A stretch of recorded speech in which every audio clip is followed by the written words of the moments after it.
such a big day as we are keeping an eye on all local and national elections. But first, we begin with South Carolina's 1st Congressional District. News 2's Hannah Powers joins us from the election headquarters on Daniel Island, where U.S. Representative Nancy Mace is seeking to secure her seat.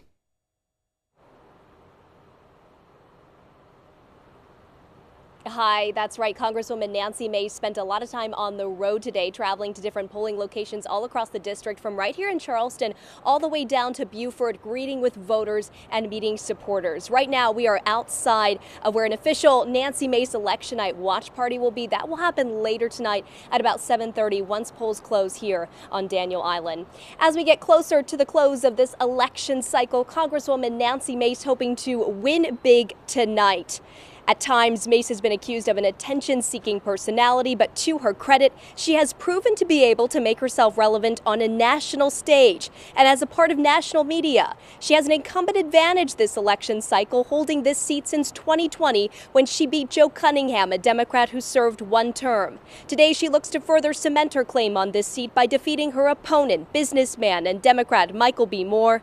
Big takeaways from her platform include a large focus on fiscal responsibility by lowering taxes and balancing the budget, bringing more jobs and opportunities to the Lowcountry, securing the border, and expanding military and veteran support, among dozens of other issues. Earlier today, Mace encouraging those who did not vote early to make their way to the polls and have their voices heard. She says she believes this is the election of our lifetimes, and we need to vote like our country depends on it. Here are more of her Election Day thoughts from outside the polls earlier today. I promise that no one would work harder than anyone else for the Lowcountry. I've worked extremely hard over the last 4 years, and I look forward to continuing that work. Serving the Lowcountry has been the honor of my lifetime. Infrastructure, flooding, stormwater, those types of projects are really important to local industry, and also all the development. I mean, we're the 10th fastest growing district in the country. I share the values of most people in the Lowcountry, and that's what I work hard for and fight for in Congress. And remember, it's not too late to vote. You have until 7 o'clock to get in line to cast your vote.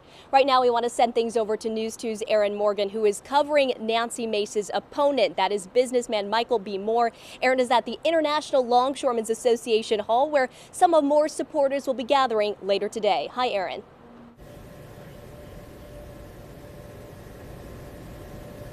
Yeah, Hannah, that's right. Michael B. Moore is a political newcomer to the scene, really, but he is hoping to flip this seat in the 1st congressional race and win this race over the incumbent Representative Nancy Mace. Now, a little bit about Michael B. Moore from his campaign website. He has a diverse background in business. At one time, he was the president of a pioneering internet software company. He also served as the CEO of Glory Foods, and he is the former CEO of the International African American Museum. Now, on the campaign trail, Moore has said he would work to create an inclusive economy and protect coastal communities. He's also put an emphasis on reproductive freedoms and affordable health care. Now, winning this seat could prove to be a challenge as Democrats face an uphill battle in SC-01 after a U.S. Supreme Court decision upheld the Republican-drawn redistricting map, which reversed a lower court ruling that declared its boundaries an unconstitutional racial gerrymander. Now, Moore has been out throughout the day making last-minute campaign pushes, and we caught up with him earlier today in Dorchester County, and here's what he had to say. Difficult for someone to agree with everything that a politician or someone running for office agrees with. But, you know, as I've said, there are some real stark choices that we have.